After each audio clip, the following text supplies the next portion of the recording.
Assalamualaikum warahmatullahi wabarakatuh. Saya Yola Rizky Utami dengan NIM A1D1 19139 R004 semester 3 Program Studi Pendidikan Guru Sekolah Dasar Fakultas Keguruan dan Ilmu Pendidikan Universitas Jambi. Pada video kali ini saya akan menampilkan sebuah feature dengan judul Makna di Balik Kegigihan.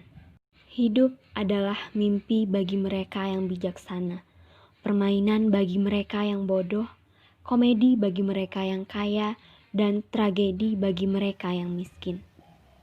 Yang akan bertahan hidup bukanlah spesies yang paling kuat, bukan pula yang paling pintar, akan tetapi yang paling mampu melakukan sebuah perubahan. Kehidupan dapat diibaratkan dengan sebuah lampu cempluk. Bentuk cembung pada lampu cempluk adalah wadah untuk tempat menyimpan minyak yang kita ibaratkan sebagai sebuah kehidupan. Begitu pula dengan sumbu pada lampu cempluk, kita ibaratkan sebagai manusia. Dan korek api adalah sebuah usaha. Dengan adanya persediaan minyak yang banyak, tidak akan dapat menjadi penerang jika tidak ada sumbu untuk tempat api menyala. Dan jika korek api tidak digesek, maka api pun tidak akan menyala menjadi cahaya untuk menerangi kegelapan. Begitu pula dengan kehidupan. Jika kita sebagai manusia tidak bisa memanfaatkan alam semesta dengan baik, malas berusaha, maka tidak akan ada kehidupan berikutnya.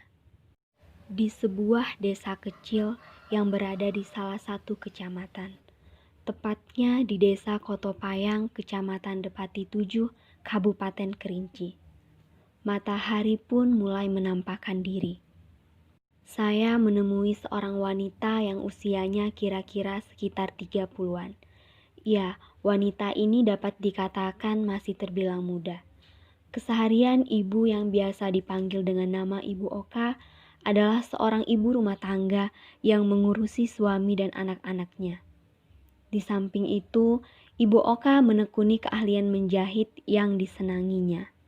Dia menikah dengan seorang laki-laki yang berasal dari Jawa Tengah. Suaminya bekerja dan menetap di daerah asal Ibu Oka dilahirkan, yaitu di Kerinci. Suami dari Ibu Oka berprofesi sebagai seorang tukang. Beliau bekerja di rumah dan di luar rumah. Apabila ada orang yang ingin memperbaiki atau membuat sesuatu barang seperti meja, pintu, dan lain sebagainya, barulah beliau mengerjakannya. Keahliannya dalam hal pertukangan dapat dikatakan cukup baik.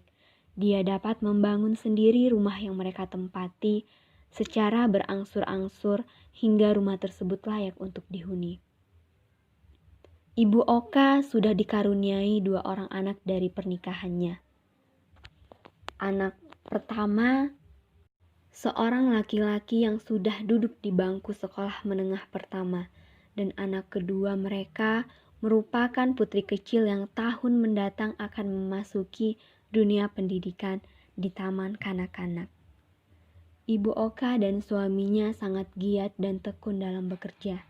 Meskipun mereka tidak memiliki latar pendidikan yang tinggi, tetapi mereka mau berusaha dengan menekuni keahlian yang mereka miliki. Di samping itu, Ibu Oka juga berjualan melalui bisnis online kecil-kecilan di rumahnya semenjak pandemi COVID-19 ini berlangsung. Hal ini dapat terlihat dengan adanya barang-barang jualan yang diletakkannya di rak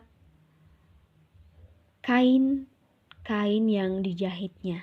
Kerinci juga merupakan salah satu daerah penghasil beras. Hal itu terlihat dari banyaknya hamparan sawah yang akan kita temui di sepanjang jalan. Akan tetapi, Ibu Oka harus membeli beras sebagai bahan makanan pokok dikarenakan Ibu Oka tidak mempunyai sawah untuk dijadikan tempat menanam padi. Hal inilah yang terkadang membuat dia harus berhutang di warung untuk membeli beras. Setelah berbincang-bincang dengan Ibu Oka, saya mengetahui bahwa kegiatan menjahit yang dilakukan olehnya dimulai pada tahun 2018. Berarti kegiatan menjahit sudah ditekuninya selama 2 tahun lebih. Saya Pada mulai awal menjahit mulanya, dari beliau mengikuti 2018. Jadi kursus dihitung-hitung menjahit udah 2 dari tahun program lebih. yang diberikan oleh Awal-awal ikut pemerintah, menjahit, ikut yaitu kursus program Badan Latihan pemerintah Kerja dari atau Badan BLK. Balai Latihan Penghasilan Kerja yang atau diperoleh dari BLK. menjahit bukan merupakan Penghasilannya penghasilan tidak tetap, tetap, akan tapi tetapi dari alhamdulillah keahliannya, cukup Ibu untuk Oka dapat membantu membantu keluarga suami kebutuhan untuk memenuhi sehari-hari. kebutuhan sehari-hari. Yang terbesar yang ingin saya Ada bikin, satu mimpi yang ingin saya ingin dicapai mewujudkan Ibu mimpi Oka saya, pada ingin membuat usianya lembaga saat ini, kursus, karena yaitu saya merasakan membuka lembaga manfaatnya setelah kursus ikut menjahit, kursus bisa memperbaiki ekonomi, sangat dikarenakan dia berpengaruh sangat di bidang merasakan ekonomi. manfaat yang diperolehnya dan ingin berbagi keahlian dengan orang lain, sehingga bisa sedikit membantu kehidupan mereka untuk memperoleh penghasilan sendiri. Sedangkan usia Ibu Oka sekarang tidak dapat dan tidak bisa untuk mengikuti kursus menjahit pada tahun-tahun sebelumnya. Dikarenakan ketentuan anggota menjahit hanya sampai umur 30 tahun. Ibu Oka menjahit di waktu senggangnya. Setelah menyelesaikan pekerjaan rumah, biasanya dia menjahit pukul 10 pagi sampai waktu zuhur tiba. Kemudian dia melaksanakan sholat dan pada sore harinya dia kembali menyelesaikan jahitannya.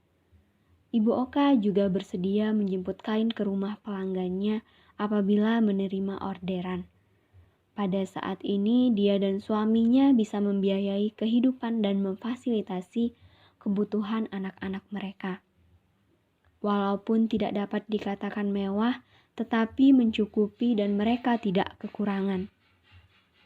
Kita dapat meneladani kehidupan Ibu Oka dan mengambil pelajaran penting di dalamnya. Seorang wanita dengan kerja keras, ketekunan, dan kemandirian yang dimilikinya mampu membuat dia tegar dan tangguh dalam menjalani lika-liku kehidupan. Menurut saya, kehidupan sederhana seperti inilah yang dapat memberikan arti pelajaran hidup yang sebenarnya.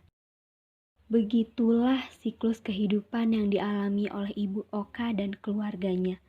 Dia hanya ingin anak-anaknya tumbuh dewasa menjadi orang yang berguna untuk dirinya sendiri dan dapat berguna untuk orang lain yang membutuhkan. Akankah keinginan dari orang tua ini dapat terwujud dan dapat menjadi motivasi untuk anak-anaknya melakukan perubahan di masa yang akan datang?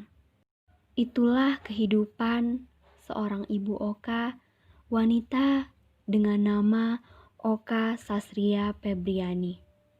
Terima kasih. Wassalamualaikum warahmatullahi wabarakatuh.